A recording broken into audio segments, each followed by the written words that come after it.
back to our channel.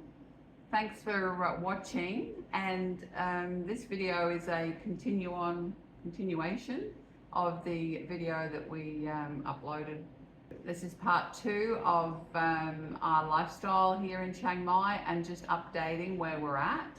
We did cover a lot of topics in the last video, but there's so many. So what we're going to start with is Western style shopping in Chiang Mai.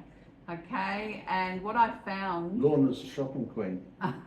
What I found, well, I was in Australia, but not so much here in Chiang Mai, Thailand, because the shops here are nowhere near like they are in Australia, obviously. But they do have really good malls here. There's 3 Western style malls.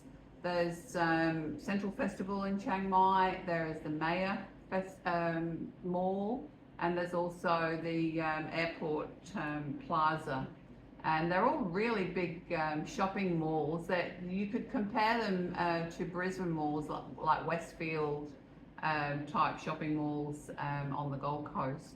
They're all multi-level. Yeah, multi-level. There's 3, how many levels? I don't know. There's about half a dozen levels. There's 5 in Central Festival. There's maybe 5 in Airport Plaza and 3 or 4 in Maya. So they do have a lot of Western shops in there, and you can buy Western clothes. They have a lot of sports shops, sports shoes. They have H&M at Central Festival. They have Marks and Spencer's. They have, a few Western type shops, which I like to go into and buy clothes mainly at H&M because they have larger sizes. Because obviously the Thai sizes are a little bit tight and small for me. You can buy some clothes at the markets here, but it's very, very limited. So shopping here, some of the staff, they do speak English, and that makes it a little bit easier because our Thai is very limited still. Even though we've been here a year, we still don't talk very good Thai. And we also use a Google translator. How do you find shopping, John? Yeah, well, like you said, some staff speak English, some don't. What I like to do is I always pull out Google Translate, pull out the phone, Google Translate it, and they seem to get the point. Other than that, if I'm finding it difficult, I'll use the internet on the phone. Again, Google's my best friend. I'll put in what I'm looking for in there and show them a photo of it. And quite often, because we're in Thailand, of course, it comes up in Thai. And as soon as they see that, they know what you're talking about, and it seems to bridge the gap in translation. What I find for me, I'm fairly large size. I'm XXL in Australia or the States sizes. Here, a XXL could be 5XL. You've just got to try everything on, and not all shops stock my size. When you go out, make sure to, if you're shopping, even if at the supermarkets or where you're going, take a shopping bag with you. Some shops do, like Lorna said, in the malls, the bigger Western style shops do give you bags, but other shops you have to pay for the bags, basically. Yeah. And if you go to Rimpings or Tops, they will charge you for a bag. So I have a little string bag now in my handbag that I always have on me, but if you're going to do your grocery shopping and everything, you need to take your own bags, just like you do in Australia. It's not much different. Yeah, same if you're going to night markets or something like that, take a bag with you. But the shopping malls here are lovely, and they have a big food court downstairs with all the different foods, the Thai foods, Western foods, restaurants, everything's here, so that's not a worry. So moving on from shopping to driving.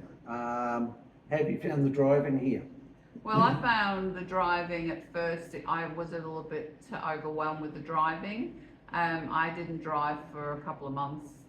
We bought the car and I didn't drive. John was doing all the driving, and but then when John broke his ankle, I didn't really have a choice. I had to drive the car, otherwise I couldn't get around.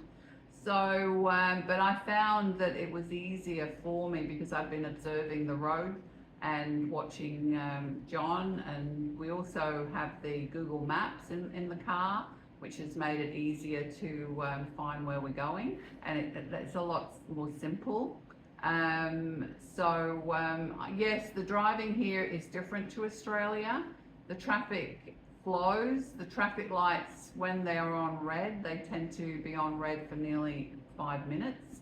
And at first we thought, oh my God, why are they on red? This is, taking all this time. But the idea is that the traffic in front have already gone, and because there's so many bikes on the road, so many, scooters, they've all gone. So when the traffic actually lights change to green, you've got a free run through. You just have to use your mirrors a lot as well. That's what I've found. Yeah. Your side mirrors, especially with bikes coming up along the side of you.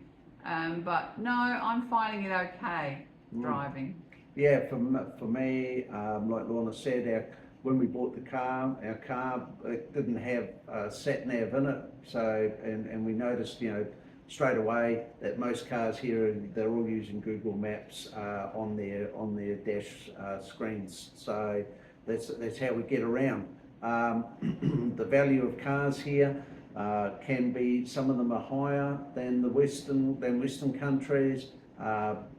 Utes here, what we call utes or small pickup trucks, are cheaper than in Australia, and certainly there's a lot of them on the road. Again, you can do your homework before you arrive here if you're looking at cars. We did, and we sort of knew what we wanted. We wanted to replace a Kia SUV that we had in Australia, and we bought a Toyota Cross Hybrid here. Though in hindsight, we may have bought a 4x4 small pickup here because of the wet season. Depending on where you're going to live, you might have localised flooding in your area in some areas. In wet season, if you're more out in the country, you might want a small pickup truck, and they're certainly pretty cheap to buy here in Thailand. As Lorna said, you've got to be prepared for anything when driving here at all times. Cars change lanes here without indicating. They'll enter onto the road and without giving way. They'll just start edging out on you, so you've got to be watching that while you're watching the motorbikes around you or other cars. There's no road rage here whatsoever, and they don't use their horns. No. And they give way. So if there's a road and that, a main road, and there's cars all going across, and you're coming out onto that road, you can just edge out, and they will stop and let you in, which is absolutely the opposite to what we found in Australia. They would yell at you, they would abuse you, and they wouldn't let you in. So there's no road rage here at all. No. So you just have to edge out. I was really, really nervous about doing that because I'm thinking, oh my God, no, they're going to hit me or whatever, but they don't. They slow down and they let you in because that's how they drive here.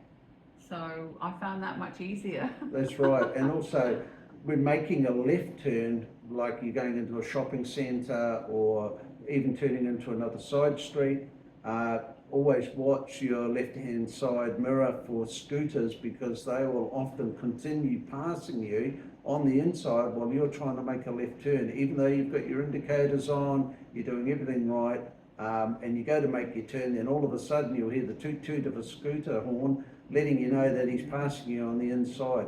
So, and they can be going at quite a fast speed as well while they do that. They don't seem to have any problems with that. No, you have to be aware. Motorcycles at night, quite often, they haven't got any tail lights on their bikes. Most do, but often not. So you've got to look, if you're driving in heavy rain, there could be a scooter in front of you, and it's got no lights, and will suddenly appear in front of you. And the other thing that they like to do is they will come at you driving on the wrong side of the road. So they've come out of a side street and they're going up the road in the direction that you're traveling. They're going in the opposite direction, and they're making a shortcut, maybe another 300-400 meters up the road, and they'll just come up the wrong side of the road.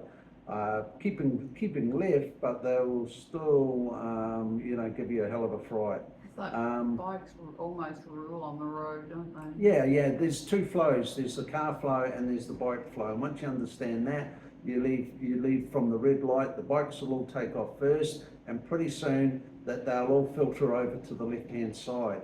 So what you've got to do is just bear that in mind and just go with that, and you'll find that after a while you just get used to it. And for me, it was frustrating at first because I came from driving in Australia and moving into Thailand and finding that on the road. I was sort of, what the hell's going on here? But soon figured it out. Price of petrol here, it doesn't fluctuate much. We were used to like 20, 30, 40 cents a litre happening overnight in Australia. The price increase would go up or go down, always. It's the same here all the time. Yeah, it's around $1.60 per litre. Work that out, litre to gallons if you're coming from the States or wherever. But yeah, it doesn't move. It seems to sit about $1.60. Diesel is cheaper. We don't seem to use as much petrol. Plus, our car is hybrid, so yeah, which is great. Yeah. Some people like to have a scooter, but if they're just popping down the road or short journeys around. Scooters are quick ways to get around here. You can cut lane filter through traffic a little bit and get to the front, and you can move through the smaller gaps or parking. It's easy. We don't have a scooter. We have the Harley. Yeah. But we're happy with the car.